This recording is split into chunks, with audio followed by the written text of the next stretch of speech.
નમસ્કાર દોસ્તો, આજના આ ખાસ વિશ્લેષણમાં તમારું સ્વાગત છે. આજે આપણે એક એવી વાર્તા પર ચર્ચા કરવાના છે જે સીધી આપણા દિલને સ્પર્શી જાય છે. વાર્તા છે સાચા સંતાન, એક ખેડૂતની સંઘર્ષગાથા. જુઓ, આ કોઈ સામાન્ય કથા નથી. આમાં પરિવાર, એમનો અવિરત સંઘર્ષ અને એક સંતાન તરીકેની આપણી સાચી ફરજનું બહુ જ સુંદર વર્ણન છે. તો ચાલો જોઈએ કે મુશ્કેલ સમય કેવી રીતે માણસની અસલી ઓળખ બહાર લાવે છે. પણ આ કથામાં આગળ વધીએ એ પહેલાં જરા આ વિચારો, ખરેખર એક સંતાનને પોતાના પરિવાર પ્રત્યે વફાદાર શું બનાવે છે? શું એ માત્ર લોહીનો સંબંધ છે કે પછી વર્ષો સુધી એક જ છત નીચે સાથે રહેવું, યા તો ખરાબ સમયમાં એકબીજાનો સાથ આપવો? આ બહુ જ મોટો પ્રશ્ન છે, રાઈટ? અને આ વિશ્લેષણના અંત સુધીમાં તમને આ પારિવારિક પ્રેમની એક સાવ નવી જ વ્યાખ્યા જોવા મળશે. ઓકે, તો ચાલો શરૂઆત કરીએ પ્રકરણ 1થી. ખેડૂતની આશા અને સંઘર્ષ, સખત મહેનત અને સપનાઓનું જીવન.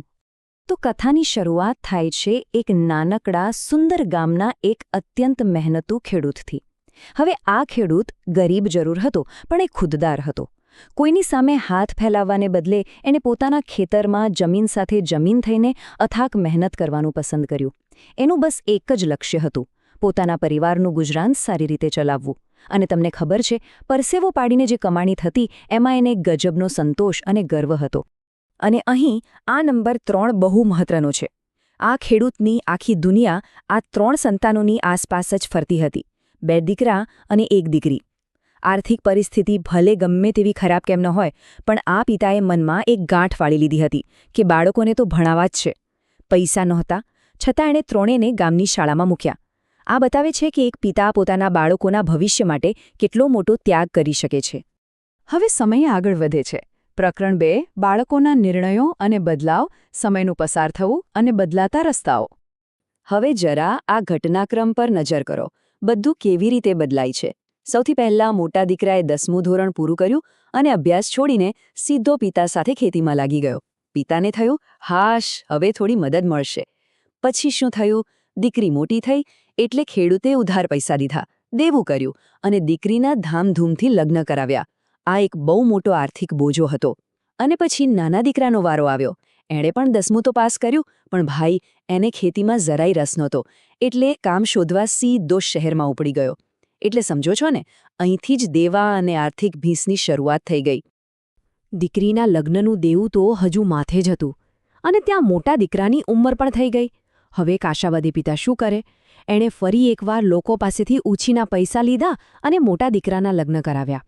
એના મનમાં બસ એક જ ભોળી આશા હતી કે નવી વહુ ઘરમાં આવશે તો ઘર સારી રીતે ચાલશે અને ઘડપણમાં એમને સહારો મળશે.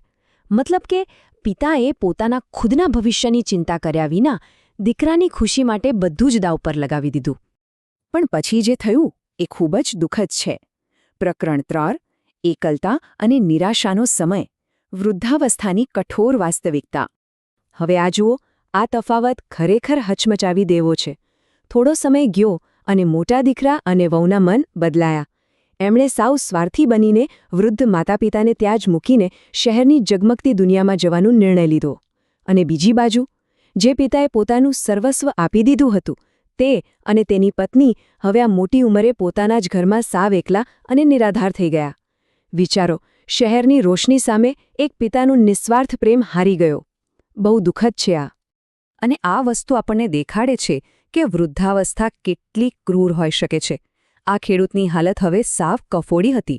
એક તો ઘરમાં સાવ એકલા, બીજું શરીર હવે સાથ નહોતું આપતું, પહેલાં જેવી કોઈ શક્તિ બચી નહોતી. ત્રીજું, પેલા વધતા જતા દેવાનો ભારે બોજ એમને અંદરથી તોડી રહ્યો હતો. અને સૌથી મોટી મુશ્કેલી એ હતી કે હવે એકલા હાથે ખેતી કરવી શક્ય જ નહોતી. આ એક એવી પરિસ્થિતિ છે જ્યાં માણસ ચારે બાજુથી ફસાઈ જાય છે અને સાવ લાચાર બની જાય છે. પણ કહેવાય છે ને કે રાત પછી દિવસ ઉગે જ છે. પ્રકરણ 4, નાના દીકરાની વાપસી, ચોમાસા દરમિયાન મદદ માટેની એક આશાભરી હાકલ. આ ઘટનાક્રમ ખરેખર જબરદસ્ત છે. જ્યારે સાવ નિરાશ થઈ ગયેલા પિતાએ કોઈ રસ્તો ન સૂચતા નાના દીકરાને શહેરમાંથી મદદ માટે બોલાવ્યો, ત્યારે નાના દીકરાએ 1 સેકન્ડનો પણ વિચાર ન કર્યો. પિતાનો અવાજ સાંભળતા જ એ શહેરમાં પોતાનું બધું જ કામ પડતું મૂકીને ગામડે દોડી આવ્યો. પછી તો બાપ અને દીકરાએ ભેગા મળીને ખેતરમાં દિવસ રાત એક કરી દીધા. એટલી સખત મજૂરી કરી કે જાણે કુદરત પણ રાજી થઈ ગઈ અને ખેતરમાં એવો તો મબલખ પાક ઉતર્યો કે કમાણીમાંથી પિતાનું બધું જ દેવું ચૂકવાઈ ગયું. પરિવાર પાછો પગભર થઈ ગયો. આ બહુ મોટી વાત છે. મોટા દીકરાએ ભલે સાથ છોડી દીધો, પણ નાના દીકરાએ પોતાના પિતાને પડવા ન દીધા. આ ઉંમરે એ પોતાના પિતાની મજબૂત લાકડી બની ગયો.